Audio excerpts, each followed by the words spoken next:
In this video, magka-file tayo ng pension o retirement sa SSS. Makikita na rin natin kung pwede pa bang mag-file kahit late na or matagal na yung retirement natin sa SSS. By the way, kung first time mo sa channel na to at gusto mo pa ng mga online tutorial videos katulad nito, please click the subscribe button. Ito yung website ng SSS, that's sss.gov.ph. I-click ko tong member at mag-login gamit yung user ID and password. By the way, kung nasa cellphone nga pala kayo, pumunta lang kayo sa same website, pwedeng sss.gov.ph, i-click nyo lang yung member, or diretso na sa member.sss.gov.ph katulad na nakikita nyo rito. I-click nyo lang yan at mag-login gamit yung user ID and password. Gagawin ko yung process na to gamit yung computer para mas malaki na rin yung view kasi pag sa cellphone, maliit yung view pero expect na pareho lang yung magiging proseso, pareho lang yung magiging itsura. Kung meron din kayong question na pwede ba sa mobile app yan gawin? Currently, sa app nila, wala pa yung feature ng pag-file ng claim. Pag sinap nyo tong pause, andito yung benefits claim, merong retirement. Pag sinap natin yan, ang makikita lang natin is yung current status na member has no retirement claim. Hindi ito yung actual na pag-apply ng benefit. Pero yung iba, like sa loan application, pwede nyong gawin yan gamit yung sa app mismo. So, stop ko yung recording dito sa phone. Proceed tayo dito sa computer ko. Again, expect na pareho yung magiging proseso, yung itsura, yung mga requirements. Kahit anong device ang gamit niyo, basta nasa same website kayo ng SSS. Mag-login na ako gamit yung user ID and password. Maybe next time ko na to, close ko na to. Mula dito, pumunta sa benefits at mag-apply ng retirement. Ito, apply for retirement benefit. At ito dapat yung makikita ninyo. Kung sakali nakakakita kayo ng error or hindi kapareho ng ganito, posible na kukulang kayo sa mga requirements at isa na dyan yung disbursement account number. Ngayon kasi hindi na nag-i-issue ng cheque ang SSS. Instead, ipapadala nila yung pera doon sa bank account mo. That's why kailangan mo munang mag-enroll ng bank account or ng wallet katulad ng GCash at Maya.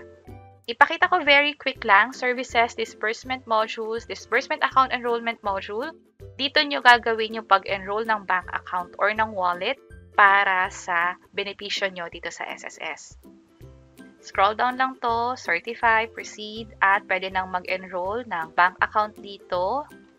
Mamimili dito sa mga bangko na to kung ano yung meron kayo. May BPI, Land Bank, Maya Bank, pati yung mga digital bank katulad ng Tonic, Union Digital Bank. Meron din yung Union Bank Quick Card kung saan pwede nyo ito makuha ng libre sa SSS mismo. Meron ding e-wallet katulad ng sa GCash, Maya, at marami pang iba.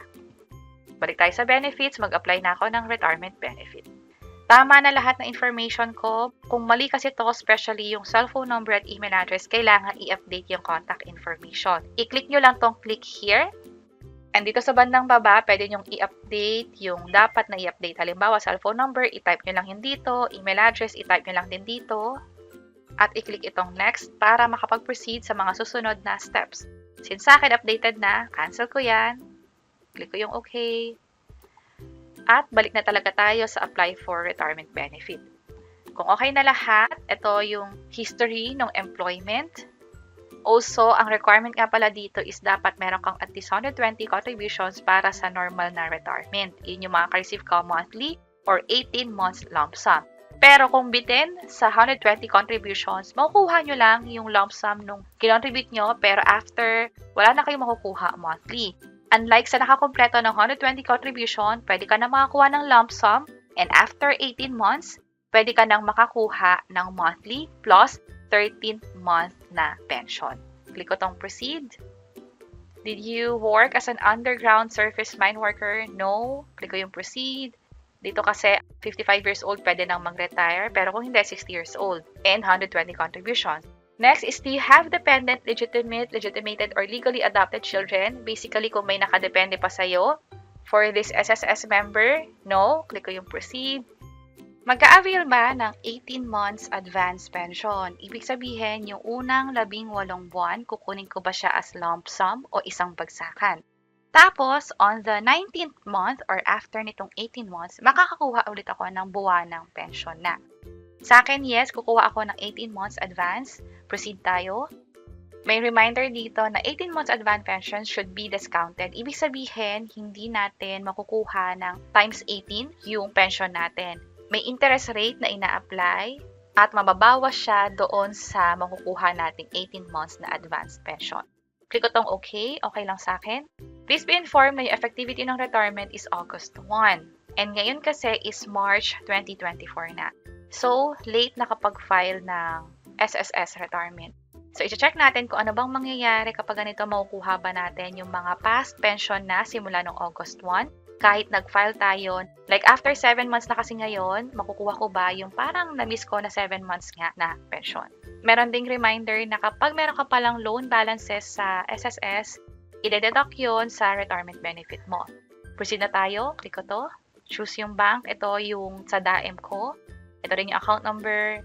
Naka-yes tayo sa lump sum, and ito na yung contact information. Proceed na tayo. Tama ba lahat? Sa akin, oo. Click ko na yung yes.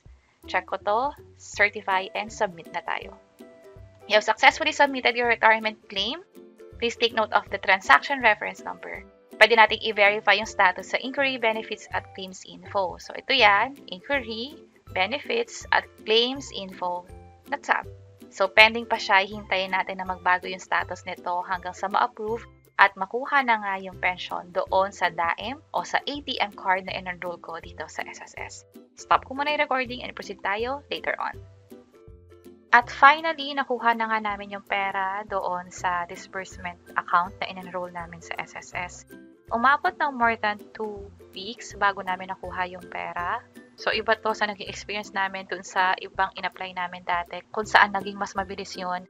This time, medyo mas matagal siya kumpara nga dun sa una namin na experience.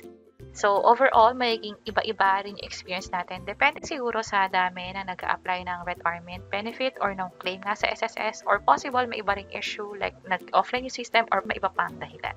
And that's it. Sana nakatulong tong video na to. Kung oo, pakiclick ang like button. At para sa iba't ibang mga tutorial videos, pwede nyo i-check itong mga nasa baba. Sana makatulong and see you sa mga next videos. Bye-bye!